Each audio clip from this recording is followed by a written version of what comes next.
కూర్చుందాం. కొంచెం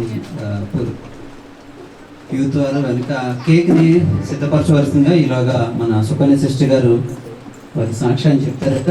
సిస్టర్ గారి కోసం కూడా మన మధ్యలో ఉన్న ప్రకాష్ అన్న గారు మరి వారి కొరకు సాక్ష్యం చెప్పవలసిందిగా అడుగుతాను. ముందు సిస్టర్ గారు చెప్పిన తర్వాత